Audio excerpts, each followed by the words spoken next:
This conference will now be recorded. Good afternoon, everybody, and welcome to another one of our speaker series. Today is May 18th, and we're on the phone with Jim Carmody, who's the Vice President of and General Manager of the Seaport Hotel and World Trade Center in Boston. He brings over 30 years of hospitality experience to the role, having both medical and hospitality backgrounds, and he's committed to customer service, superior customer service. He's responsible for daily operations of this mixed-use facility. He's a graduate of Cornell University and the CIA, but that's the Culinary Institute of America, for those of you who don't know. And he's previously vice president of general services for Tufts New England Medical Center. So without further ado, we'll talk to Jim. Jim, thanks for signing on and talking to us. This is great. Well, thanks for inviting me to join you, and I have to apologize for my tardy appearance. I was struggling with my computer, so I'm glad we're finally connected. How many people am I speaking with? Oh, we got a little under 10 so far. Okay, terrific, great. So I've been working with the Boy Scouts for a little while, so thank you very much for letting me join you. One of the things somebody often asks me, how did you start? So it was never my intention to make the hospitality industry my career. But as a young boy, I often cooked at home. And when I saw an ad in the Dorchester paper appear for a cook, I jumped at it. At the age of 18 years, I was managing a Bickford's Pancake House, and I thought I was really the cat's meow. But that didn't really work out all that terrific for me. I found out I was really working many, many hours, and I was kind of young, and I was being taken advantage of. I went back to school at night, and I continued cooking, still not really thinking about a hospitality career. After an off-the-wall suggestion that I go to cooking school, I didn't even know that existed. That's the CIA. It was a truly great 2-year experience. Nearing the end of that 2-year experience, another gentleman came up to me and said, how would you like to go to Cornell University? Nothing I had ever dreamed of before, but that ended up another 2.5-year, truly great experience. And it was really an awful lot of fun. My first job out of Cornell was at the Ritz-Carlton Hotel in Chicago. I was there for 2 years, kind of a familiar theme there, 2 years. But it was a fabulous experience, one of the greatest hotels I've ever worked in, as a matter of fact. I went on to Dallas. I opened the Registry Hotel. I went to Atlanta, worked at the Omni Hotel, back to Dallas with 4 seasons, and then I came home to Boston to open the Boston Harbor Hotel. And I've got to say that now, 30 years later, I'm still exceptionally proud of that hotel that I left, almost 25 years ago. So every move that I made was for more responsibility always in high quality operations. And the quality of your associations is extremely important for your own personal satisfaction and your career growth, both the places one works and the people one associates with. And I cannot overstate that. It's the people and places and the quality. The biggest frustration I've experienced, and that which has been most consistently expressed by others to me, is being trapped in mediocrity. It just saps any chance of satisfaction. My place of employment has almost always been an association I have been very proud of, and in a couple of instances where I was not, I left quickly. So that's just kind of a quick background. I don't know if there's certain areas you'd like me to talk more about, or other areas you might be a little bit more interested in. I did leave the hospitality industry after the Boston Harbor Hotel. I went to work at Tufts Medical Center, where my greatest strength was not having any healthcare experience.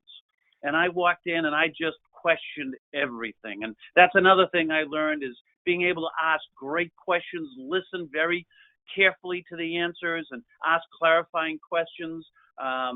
That's really, you learn so much when you're listening and asking questions.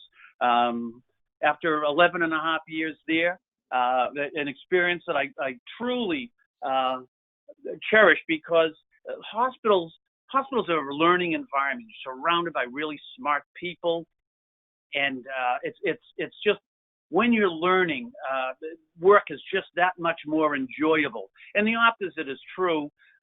When learning stops, joy stops. So I'd always look for that opportunity to keep learning. And then my current position became available to me, And after 11 and a half years, I thought it was time for a change, and I came back to the hospitality industry and the Seaport. As any of you who have traveled over to that part of town, is just exploding in growth, and it's been a terrific opportunity for me. So I'm going to stop there because I'm a little bit late, and I don't want to.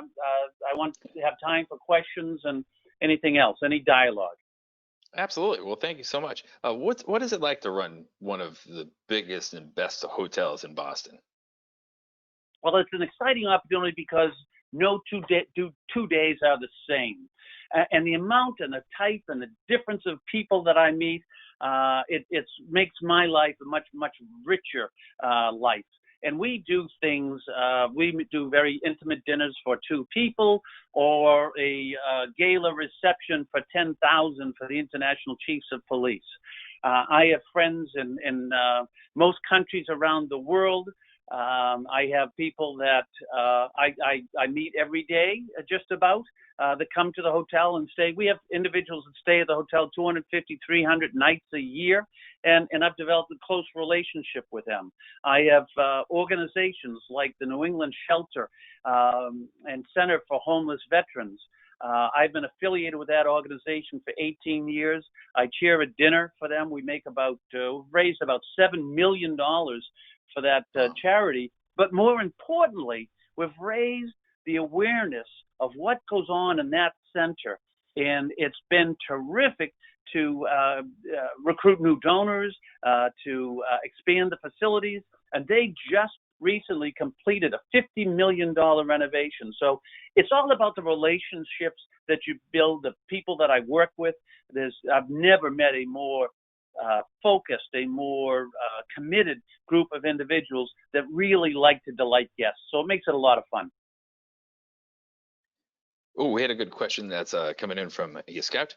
What do you think hotel stays will look like after the whole COVID pandemic? Well, that's my chore right now. I'm actually working from home. I'm actually 60, going on 67, right on the cusp there. And I have a few underlying medical conditions, so I'm not. I'm one of those stay-at-home kind of people right now. And our hotel is being used as a clinical dormitory for the doctors and nurses treating COVID patients at Boston Hope at the BCEC.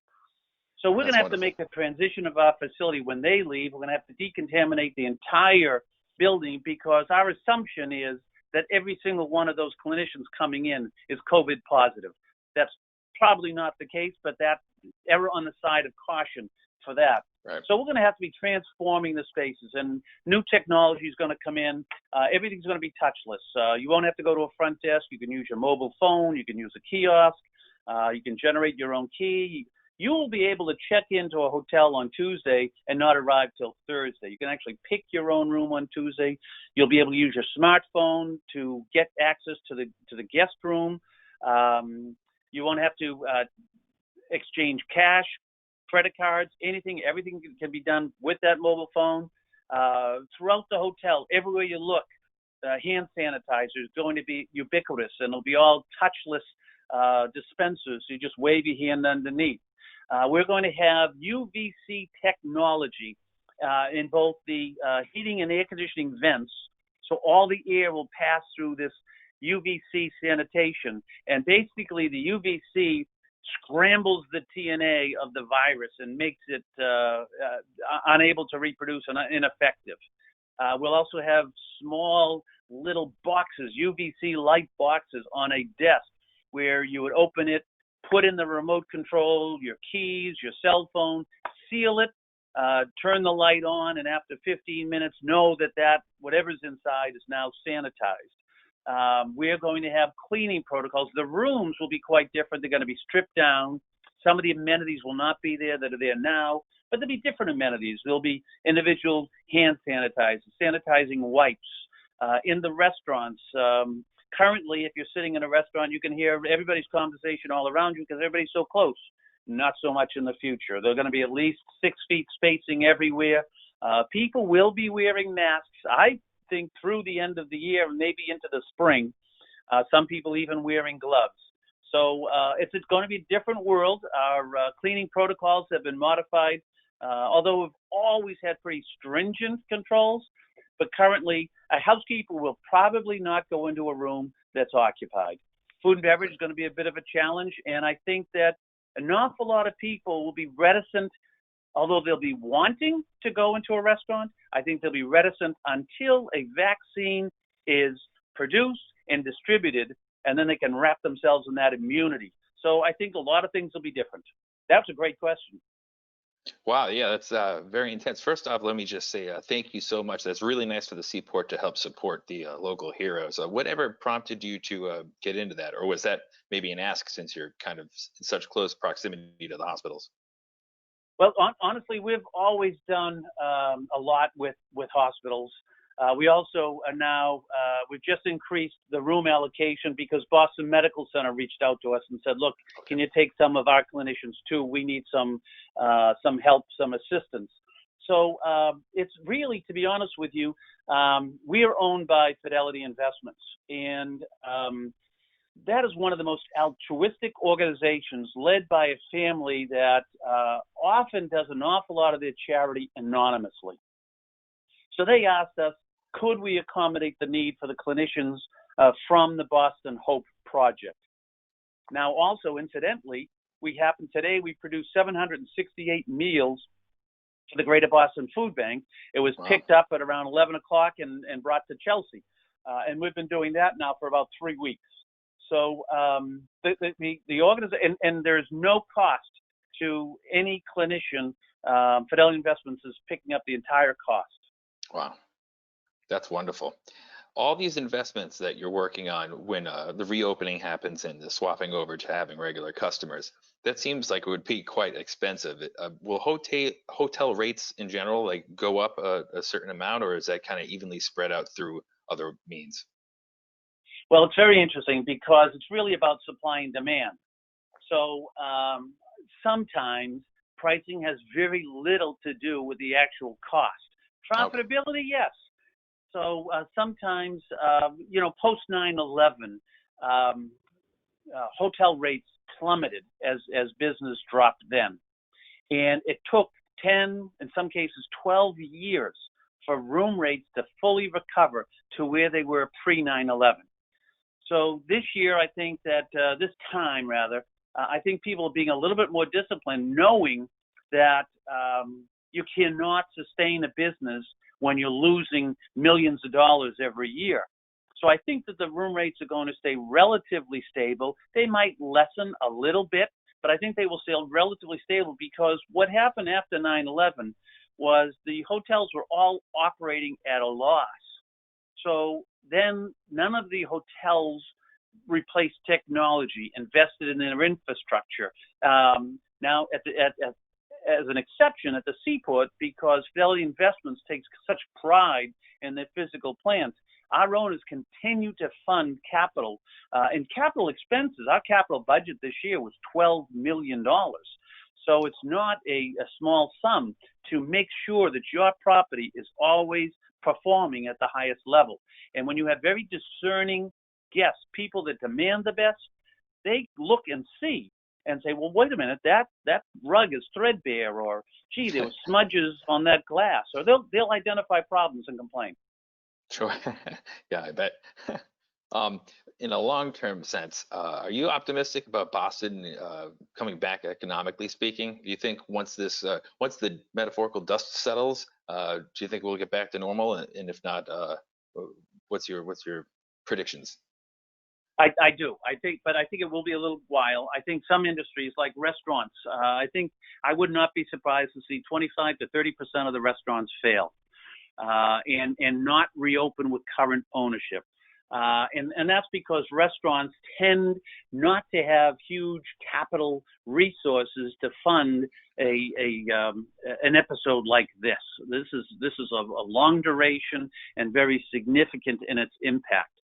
So I think that these independent restaurateurs, some who have possibly spent their life building to this opportunity to own a restaurant and invite people into their restaurants to dine through no fault of their own, may fail. Longer term, Boston is a very diversified economy. We're a young city. We're rich in academic resources that are thriving the knowledge economy. So you look at the Seaport District. Now, I'm originally from Dorchester. I used to, where the Boston Harbor Hotel is now, I used to park cars for the Boston Harbor cruises. The transformation of the waterfront has been absolutely phenomenal. And the age of Boston is skewed towards, late 20s to early 30s. So we have a very dynamic, very energetic population. And we've always had financial services. We have gaming, we have biotech, we have medical. There's an awful lot of complexity to our economy that will help it rebound. Now, I talked to somebody on Sunday. He is with a small biotech firm. And I said, what is your prognosis going forward? And he said, well, we just had a meeting yesterday, and we decided we're not going to talk about returning to the offices until after Labor Day. But honestly, I don't think we're going to get back till April.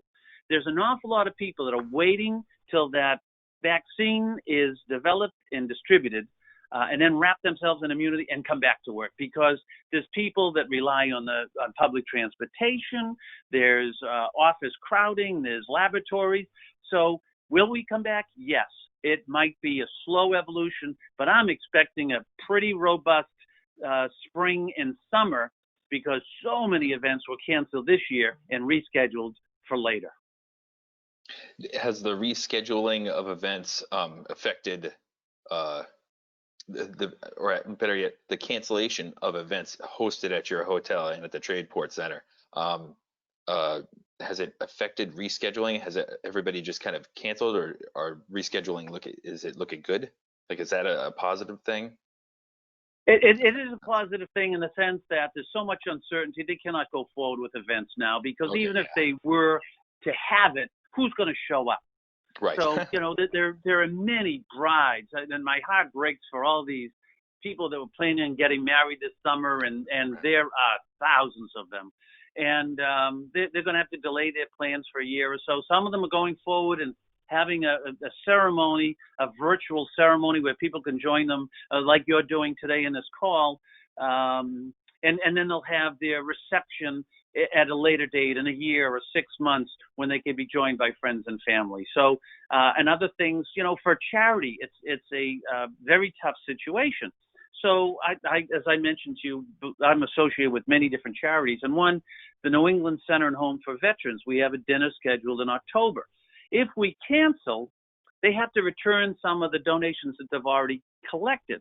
What I've suggested to them is to continue with a hybrid event where maybe you have 50 or 100 people in a room, and the rest is some sort of an online participation. We have a more compact program, a little bit of a fundraiser auction element to it, and you still engage your benefactors so that they don't feel left out.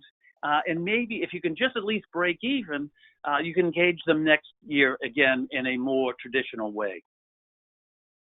That's very, very smart. And back to the restaurant part. So you were mentioning how, it'd be kind of hard for restaurants to get back in if they don't have maybe some investors or some money in the bank.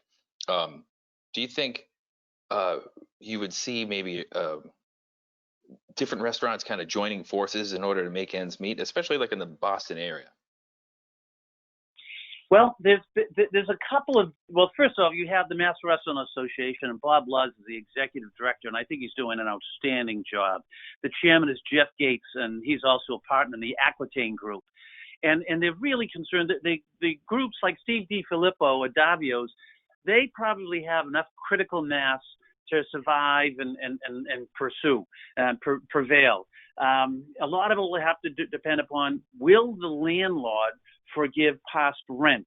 A lot of people took advantage of the PPE program that was the CARES program, but then there were so many kinds of guides and regulations and restrictions that some people found it less advantageous to pursue that, and it didn't work out for them. I think there might be some other programs coming down the line, But for the independent restaurant, or the one individual that owns one restaurant or two restaurants, it just may be very difficult. Who knows if their employees have moved on to other industries, other areas. I think that, if you look at the rest of the country, many other states have already started. They're well into their reopening phases. I think that Massachusetts is a little bit more latent. I listened to Governor Baker today. He's being very conservative, and I'm not criticizing him of that. I think that we're still a bit of a hotspot compared to the rest of the country, and I think Boston is going to be a little bit late to the reopening party. Yeah, I believe so too. And also with the cooking front too, we had a question. Your passion, ended up being cooking at the beginning, and you never really knew that you were going to go into the hospitality industry directly. But do you have a chance ever to practice your cooking skills at the Seaport at all? Well, actually, when we first closed down, I actually moved in, and I was kind of minding the property for a couple of weeks. I was the only one often in the hotel, and I did my own cooking. So that was when I cooked. They won't let me near the stoves otherwise. But okay. I cook for. I have 4 children. They're all grown adults now. But growing up, I always did all the holiday cooking and enjoyed it. And I cook on the weekends. For me, it's almost like therapy. I can see that. Now, see, with all your traveling, and you started off at all these other restaurants in Chicago and Dallas, were there any particular locations that fed you ideas that you brought to the Boston area when you came back? Oh, well, absolutely. In Chicago, they had a wine cellar there that was very vast and a tremendous resource and a huge asset in terms of dollar value. But nobody was really paying much attention to it. So I thought, well, here's my opportunity to add more value to this organization.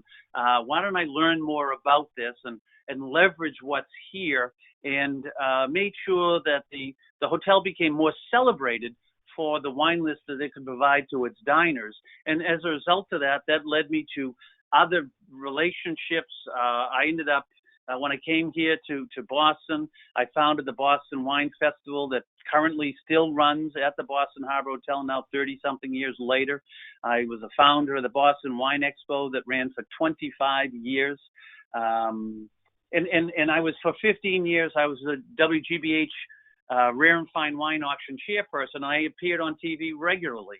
And while I was there at the Ritz in Chicago, they asked me to go to Europe for a period of 5 weeks to both work in London at a hotel for a brief period, but then to go to many of the Michelin 3-star restaurants where they take dining to a whole new level to educate my palate and broaden my experience. And boy, I put on a lot of weight, but I enjoyed it.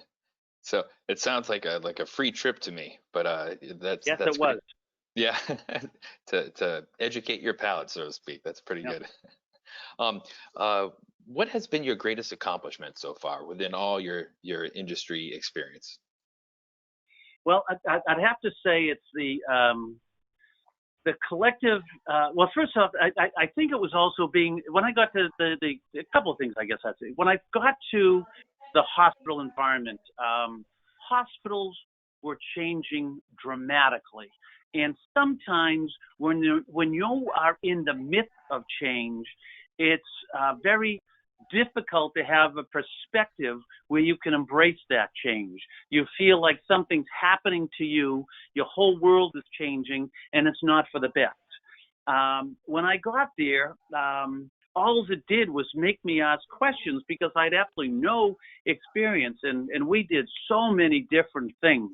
I remember at one point, I institute the concept of room service in the hospital, where you could pick up the phone from your bedside, call and order food and have it delivered to you within 20 minutes.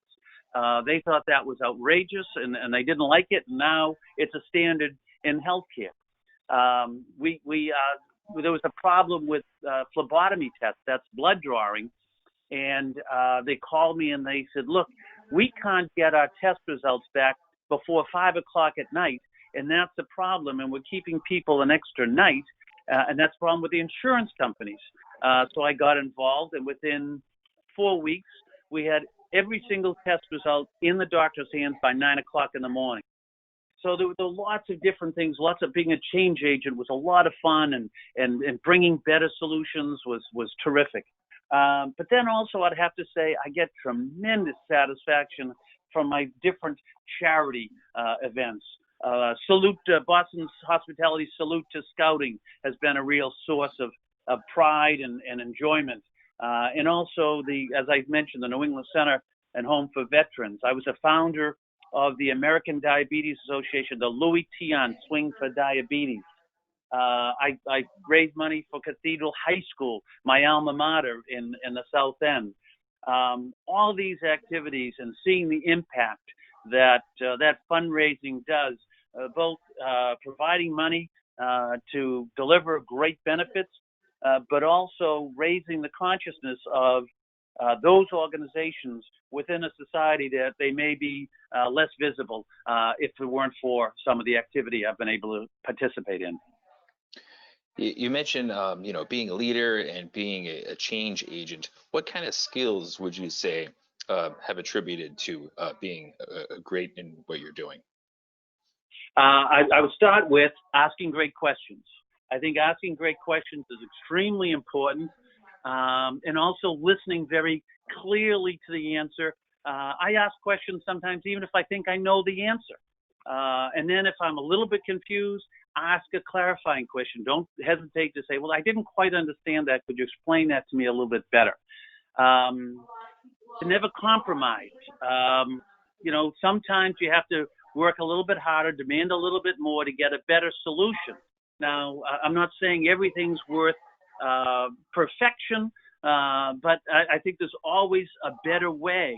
And I remember one time I had somebody came in to me and said, you have to lower your expenses by 30% and don't let our guests know about it. And this is in the hotel industry. And I thought, oh, my goodness, there's no way that can happen. And 3 months later, we look back at it, we accomplished it.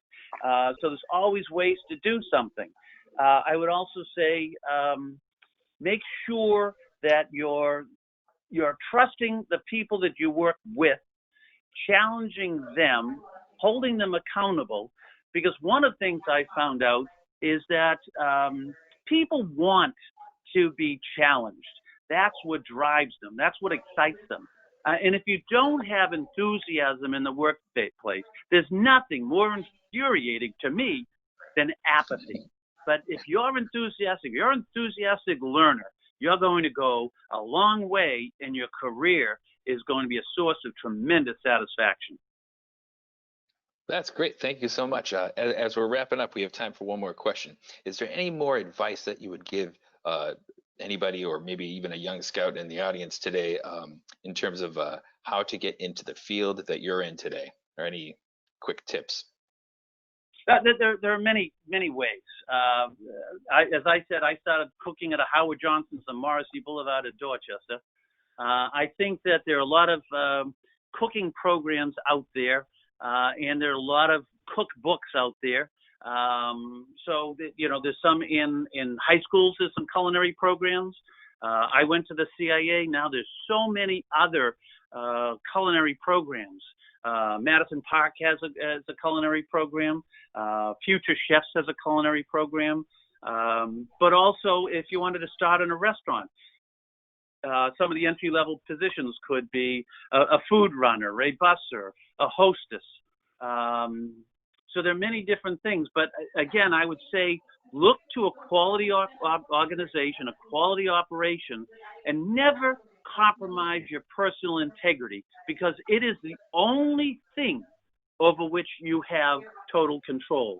So when you're in that opportunity and it's working for you, look for people that you admire. Boy, that waiter is terrific. That bartender is quite special. Or that cook, his food is absolutely looks fabulous and it tastes fabulous. I want to emulate that person and let them know that you're interested in pursuing that as a profession. All right. Thank you very much. Mentors. Yeah. Mentors. Yeah. Did you have a mentor growing up, or at least or even after college? The funny thing is, this may sound a little strange. So I went away to the CIA, and I came back one night, and I said to my mother, "I'm going to be a surprise. I'm going to make a surprise dessert tonight." And she said, "What are you making?" I said, "Surprise." So I go in there. She said, "Oh, you're making a souffle." So how do you know about souffles? And then I found out that my mother was a professional chef. I grew up one of 8 people, and I looked at her because I was 25 years old. I was a little late getting to school, and I said, "How come you never told me?" And she said, "Well, she said I didn't want you to be domestic help, and if you looked at chef in the dictionary, it'll tell you it's domestic help." And then as I started going out to dine much more, I realized what a superb chef my mother was. The thing was, when that's all you knew, because a family of 10 people, you weren't invited over to others' homes that often. So, we lived on her food, and it was spectacular. So I'd have to tell you, my mother was a mentor. And then I didn't have a mentor in a classic sense. I kind of compartmentalized quite a bit. So I'm recognized for my wine knowledge. I found a few people that I knew a lot about wine, and I studied with them, and I learned about it. I wanted to find a little bit more about accounting, so I got it. I actually, while I was a student at Cornell, I didn't graduate till I was 30, by the way. But when I was a student at Cornell, I ended up tutoring some football players in my apartment at night. And so I got a little bit of everything from different people and different sources, and it's served me very well. My tenure in healthcare, one of the greatest things that has happened because of that is I have about 30 to 35 physicians that I can call for any kind of support or requirement. As a matter of fact, my co-chair, I was a co-chair of the Infectious Disease Committee at Tufts Medical Center. My co-chair is going to be our guide in developing our sanitation plan for reopening. Wow. Wow, that's great. Thank you so much. We were actually running out of time here, but ladies and gentlemen, this was Jim Carmody, who is the Vice President and General Manager of the Seaport Hotel and Seaport World Trade Center in Boston. Thank you so much for all this, and thanks for swinging by, and thanks for all the help that you give not only the Spirit of Adventure Council, but helping supporting Scouts. Well, thank you very much. I'm glad to do it, and if anybody has any questions, they can email me and be happy to answer them. Thank you very much. Thank you very much. Have a great afternoon. Be well. Thanks. You too. Be safe.